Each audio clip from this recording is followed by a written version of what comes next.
Hello, and thank you for joining Hold On Ministries for a chapter a day.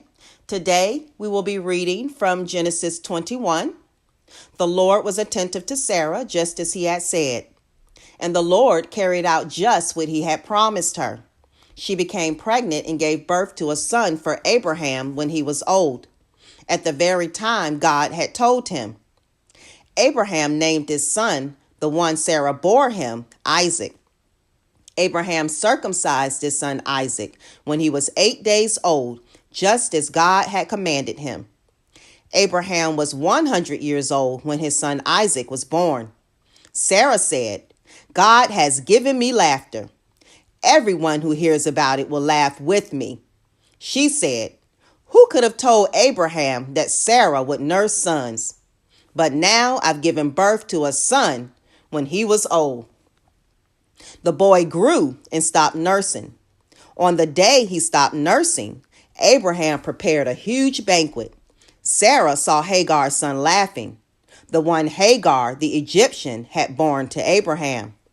So she said to Abraham, "Send this servant away with her son.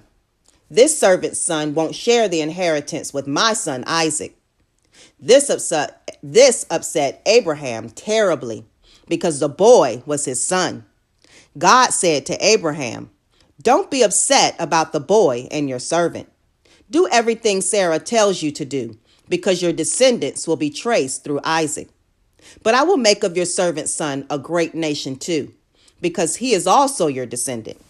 Abraham got up early in the morning, took some bread and a flask of water, and gave it to Hagar. He put the boy in her shoulder sling and sent her away. She left and wandered through the desert near Beersheba. Finally, the water in the flask ran out, and she put the boy down under one of the desert shrubs. She walked away from him, about as far as a bow shot, and sat down, telling herself, "I can't bear to see the boy die." She sat at a distance, cried out in grief, and wept. God heard the boy's cries, and God's messenger called to Hagar from heaven and said to her, "Hagar, what's wrong? Don't be afraid. God has heard the boy's cries over there. Get up, pick up the boy, and take him by the hand, because I will make of him a great nation." Then God opened her eyes, and she saw well. She went over, filled the water flask, and gave the boy a drink. God remained with the boy. He grew up, lived in the desert, and became an expert archer. He lived in the Paran desert, and his mother found him an Egyptian wife. At that time, Abimelech and Phicol, commander of his forces, said to Abraham, "God is with you in everything that you do.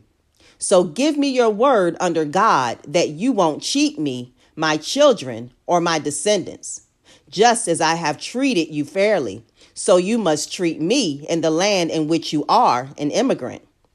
Abraham said, "I give you my word."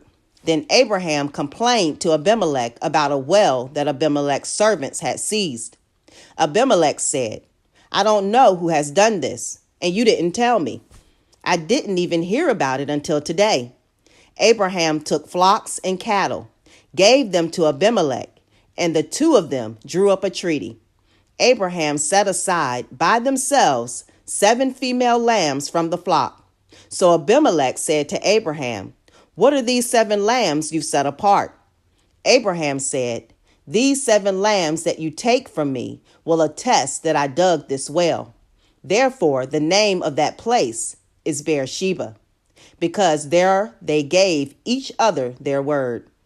After they drew up a treaty at Beersheba, Abimelech and Phicol, commander of his forces, returned to the land of the Philistines.